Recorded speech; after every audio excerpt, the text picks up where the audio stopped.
If you still have the dream to study in Canada, but you do not have the financial capability to achieve that, then this scholarship would help you achieve your dreams. As you can see right here, this is the benefit of the scholarship we're looking at today. It covers your full tuition fee, and also your flight ticket and immigration support is also covered. Not only that, it covers your accommodation, and also you get stipends for living expenses. Interesting, right?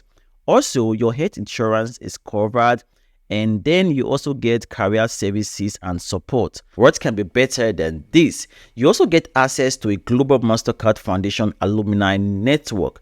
And as if that is not enough, you also get something called the Social Entrepreneurship Fund. And this is very interesting because it is an initiative for scholars who are enterprising and want to start a venture back in their continent. So you can make use of this Social Entrepreneurship Fund to start your own initiative or company. Today we are looking at the Mastercard Foundation Scholars Program at UBC, the University of British Columbia in Canada. This is a master's scholarship, and in this video, we are going to learn about everything you need to know to apply to this scholarship, the eligibility criteria, and step-by-step how to apply to the scholarship so that you are not confused as you navigate the application process by yourself. In case you are new here, my name is Eugene, and I have a passion to help international students achieve their dreams of studying abroad. So this platform is the #1 platform for international scholarships, and you are welcome to subscribe and like this video. On this YouTube channel, we have a lot of scholarship opportunities and international opportunities to help you achieve your dreams. So check it out. We have scholarships in Australia, in Canada, in the USA, in Germany, and a whole lot of other countries. So you're welcome to be part of this family. This is the homeland of international opportunities. Before we talk about how to apply to this particular scholarship, let's take a look at the scholarship eligibility. So what are the requirements for you to be eligible? So one thing you need to note before we continue is that the application to this scholarship is quite easy because you just have to apply to the scholarship first. You don't have to apply for admission yet. Only when you are successful with the application for scholarship, then you will be invited to apply for admission. So you don't have to waste your time applying for admission and scholarship, and if you don't get it, that's a waste of time. So let's take a look at the requirements. So if you are eligible, then you are welcome to apply. So first, you must have completed a bachelor's, because this is a master's scholarship. You need a bachelor's to apply for a master's. And then the second criteria is that you do not already have a master's degree. So if you already have a master's degree, you are not eligible.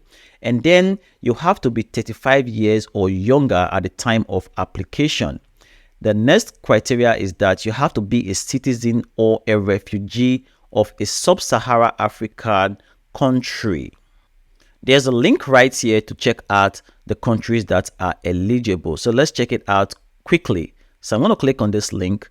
And right here, you can see the different sub-Saharan countries that are eligible. So the good thing is that most of my audience are eligible, like those in Nigeria, as well as in Ghana. You can see right here, Kenya is also there. So just check through this list and let me know in the comment section if you can find your country on this list. Or if you cannot find your country, also let me know. Comment where you're watching from so that the next opportunity, I'll make sure that you are eligible to apply. The final criteria is that you have to be applying to a master's degree in one of the eligible programs listed below. So there are programs that are eligible, and let's take a look at the programs right away. So if you come right here, if you have to decide on one of the following programs. So the very first one, you can see right here, master in the Faculty of Land and Food Systems. So there's a master of Food and Resource Economics, and there is Master of Food Science, and there's Master of Land and Water Systems. So we also have Masters of Sustainable Forest Management. We have Master of International Forestry, Master of Geomatics for Environmental Management, Master of Science, Masters of Applied Science in Forestry. And in Faculty of Science, we have Master of Data Science. So these are the programs that are eligible. Hopefully, you are interested in one of these programs. So you can easily click on each of the programs to find out more information. So talking about how to apply, the first thing you need to do is decide on any of these programs that you are interested in. So you have to decide on the programs from this list that you are interested in. So that is the first step. The second step would be to consult this link right here. So you have to consult this link to check out the minimum academic requirements and international credentials for graduate students. So check out this link on your own to make sure you meet the requirement for graduate studies in this particular university. And this is a good news for English requirements. If your bachelor's was taught in English, as you can see right here, you are eligible. You don't have to take any form of English test. You can see your bachelor's degree. If your bachelor's degree was not taught in English, then make arrangements to complete an English proficiency exam. So you can take either TOEFL or IELTS. So you can also check out the UBC English requirement right here. But if your first degree, your bachelor's was in English, I think you are good to go.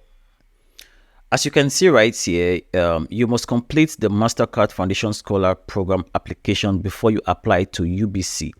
So there's the application button right here. You have to apply for the scholarship, fill out the scholarship application form, and once you get back from the scholarship, you can then apply for admission. So we are going to take a look at the documents you need to submit for the scholarship just in a moment. But before that, you can see the selection criteria right here, or what they are looking out for. So they have not specifically stated that you need to have a particular CGPA. However, academic merit is important. So they look at academic merit of the candidate that qualifies for admission to the program of choice. And they also look at the track record as a transformative leader and service within their community. So this is why I always emphasize that you should be involved in a form of community service. Maybe you have a particular cause. It can be climate, it can be food security. You can have an something like a brand, an NGO, non-profit, where you enlighten people about food security, or you are doing something for your community. So it's a key to winning a scholarship when you involve in form of service, community service. And it is even better when this community service is linked with the program that you are applying to. So they also look at the quality of application in line with the program theme, and then they also look at the potential impacts on development of the applicant's home country. So this would help you to guide your application, and also your personal statement or letter of motivation. So you can see the last one right here. Applicants who have faced significant barrier to education, social, financial, personal, practical, or health related. So they also consider those kind of applicants more. So the good news is that it is not just one of these, but they are going to look at each of these, so you can have more points on a particular criteria and less points on another one. So for example, if you don't have a very good academic merit or CGPA, your track record on leadership and community service can cover for that, or any other criteria right here. You must note that the deadline to apply to this scholarship is 31st of October. So put in your application as soon as possible. This is very urgent. So guys, these are the documents you need to submit. So submit this document first to the scholarship before the 31st of October and wait for the response. Hopefully you get the scholarship, and then you can apply to UBC, and you are steps closer to your achieving your dreams in Canada. So guys, these are the documents you would need to submit. First of all, you have to complete the application form for the scholarship. So that is the link above. If you click on the apply now, you will go to the application form and you complete that. And within the application form, you are going to write a personal statement, what you can call it letter of motivation. And this should be 200 to 300 words, as you can see right here. So guys, I have the scholarship ebook. You have all the tips for winning a fully funded scholarship on that ebook, and you can get that ebook with the link in the YouTube video description. And there are letters of motivation, personal statements from scholars who have actually won scholarships. So you're not going to copy, but when you read through those letters of motivation, 1, 2, 3, 4, 5, 6, more of them, it will help you to understand how you can also write your award-winning letter of motivation. I believe it will be very useful for you to get the ebook if you haven't. So the second document you need to submit is your CV, or what they call resume. The next document is to provide 2 reference letters on official letterhead.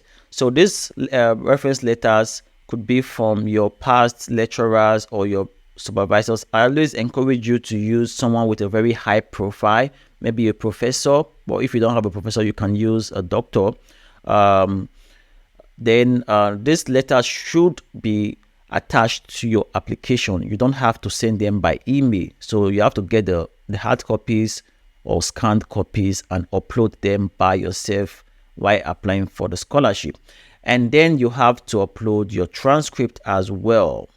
So you can see these are just 4 documents that you need to start with, and I believe you can get these documents easily. Just the reference letter, you might have to contact your past lecturers, but for every other thing, it is good to go. So once you're ready, you have to apply. Click on the apply button right here. So guys, you can see the 4th step. Once your Mastercard Foundation Scholars Program application is complete, eligible applicants will receive email with instructions to submit an online application to UBC. So that is very good, because only those who are eligible will not go through the stress of applying to UBC. So once you think that this is for you, I believe it's for you, then click on the apply now button, and that will take you to the scholarship application page. We're just going to give it some time. Okay, yeah. So you can see right here, you just have to read through. Make sure you read through. It's very important to read through the pages, and I'm going to click on next. And you just have to start already. So you can see this is 02. This is survey first. Scholarship eligibility, just for you to check, for them to know if you are eligible. So you just have to tick through, read and tick through, and follow the instructions, and thereafter you answer these questions right here. But make sure you read through before you answer. That you can put in your names right here, your gender. This is a form of registration. Then you can put in your email address. So just do everything like this. Just read through and fill out the forms, and then you can click on next. That is how you continue. So I think it is very easy. You just have to read through and answer the questions in the form. Hey guys, I appreciate you for tuning in to watch my videos. There are a lot of other opportunities right here that you can check out, and let me know if you are going to apply to this particular scholarship. And do not forget to like this video and subscribe if you are not a subscriber. Turn on the bell notifications so that you don't miss out on future opportunities. So it will be bye for now. I'll see you in my next video.